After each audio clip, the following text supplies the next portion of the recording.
कार्तिक महात्म्य चतुर्विंश अध्याय। कहन्ति प्रभु आदि मूल सुजन जन संगे मेल शुण सुजन एक चिते विप्रकु धरी जमदूते गर्जन्ति अति कोप भरे लोह मुद्गर धरी करे कंटक शिलारे बसाई मुंडरे पिटन्ति निठाई शरीरे जेते अस्थि दंडा माड़े सबु कले गुंडा अस्थि शोणित मांस मिशी कुराल माटी प्राय दिशी कुंत मुनरे धरी तोली तले जे द्रोणी चुली जाली अनल तेजरे चिकण फुटई जेने अग्निबाण धनेश्वर विप्रकु नेई से तेल द्रोणी रे पकाई ब्राह्मण पड़ी अग्निकुंडे तक्षणे धरी अन्य पिंडे अपूर्व रूप दिव्य शोभा तैल कुंडरे हेला उभा अनल तेज आउ नाही प्रेत गण ताहाकु चाही कहिले जंतुपति आगे आश्चर्य कथा शुण बेगे मंत्री सहिते जंतुपति मिलिले विप्रदंड कति एही समय मुनिवर नारद ब्रह्मांक कुमर जम छामुरे परवेश देखी नमई सूर्य शिष्य कल्याण करी मुनिवर बोलंती एकी कर्म तोर एड़े अज्ञान तोर पिंड विष्णु भक्त को देउ दंड शुण राजन बहुतोते कहूतोते ए विप्र साधुंक संगते मासे रहिला एक मेले कार्तिक कृत्य जेउ स्थले से व्रत महिमा एमंत से करे ता पुण्यते मंत तांक संगते एक दिन जदि मिलंती पापी जन तार कलुष जेते थाई दर्शन मात्रे खेय जाई एथर शुण उपलक्षे शुष्क काठ को अग्नि भखे जे संगे ओदा काठ मिसी से कि नुहई तही ध्वंसी एमंत साधु संग शुण हे दंड धर एवे शुण एड़े अज्ञान तोर पिंड विष्णु भक्त को देउ दंड ए विप्र मासे परिजंते कार्तिक व्रतींक संगते संपूर्ण मासे थिला रही एहा शरीरे पाप नाही एहाकु बहिले कषण तोर विपत्ति निश्चय जान एमंत विचारु कि मने एपण थिब सबु दिने एही करण एही दूते सर्वदा थिब कि जगते एमंत प्राय अछु मणि विष्णुर माया नाहु जानी तोहर प्राय लक्षे जम जार भृत्यकु नोहे सम एही प्रकारे पण पांति पलंक मात्रे आन हंती केवल कला कर्म कथा कीर्ति अकीर्ति बेनी जथा विष्णुर कौतुक अर्थे भुंजंती आत जात पथे एहा न जानी मूर्ख पणे प्राणी की दंड अकारणे अल्प अधिकार पाई अर्थ मदरे मत होई प्राणिक दोष न विचारी राजस गुण मने धरी जेते गंजई प्रभु पणे आपे भुंजई सत गुणे सर्व संपद अर्थ छाड़ी देह अंतरे नरके पड़ी बहुत कष्ट भोग करी सेठारे प्रभु भृत्य सरी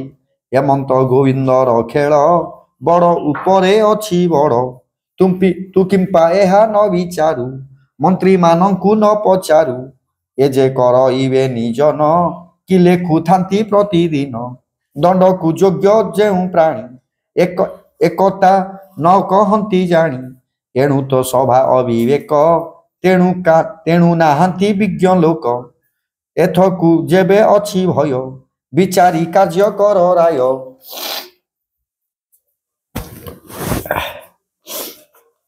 एबे हे तोर मन थाउ काहाकु न दंडीबु आउ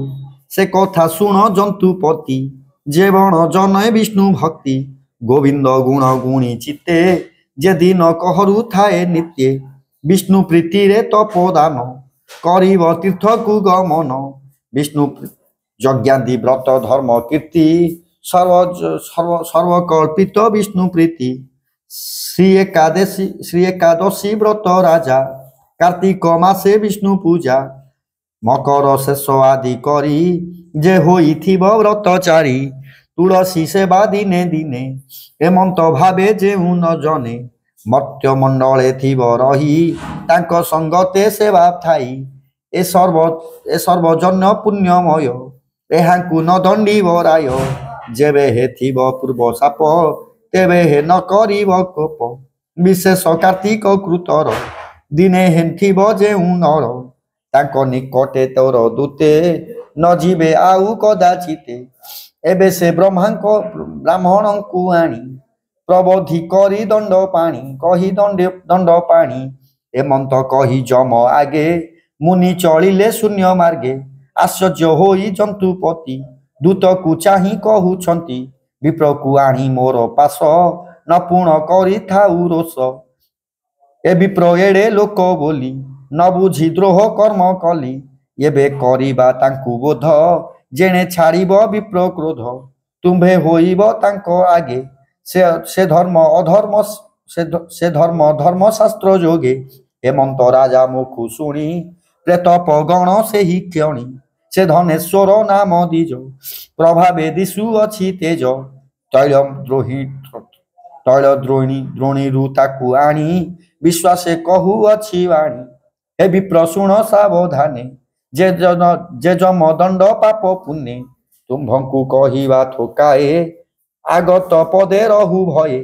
प्रथमे शुण जम दंड देख ए नग्रे नर्क कुंड 40 नाम बही नर्क समुद्र अछि रही शपथ नर्क एथु श्रेष्ठ एहांक मध्य बेनी श्रेष्ठ जे रौरव कुंभी पाक अति दुस्सह घोर नर्क तही पड़ती जेउ माने कहिबा शुण सावधाने आंभे जे जम आज्ञा घेनी पापिंकी आणु संजीवनी पथ दुर्गम जम आले देखु अछु जे बेनी डोले ताहा कहिबा अबा केते एठारे दंड अछि जेते से कथा शुणी दिज श्रेष्ठ जेउ पापिंकी जेउ कष्ट केवल विष्णु भक्त जने एहा न देखंती नयने से दंड पापी जने ग्रास कहई महादेव दास सुजने विष्णु आश्रय कर जम दंड को जेबे डर इति श्री पद्म पुराणे उत्तराखंडे कार्तिक महात्म्ये धनेश्वर विप्र नर्क निस्तारणे नाम 24 अध्याय।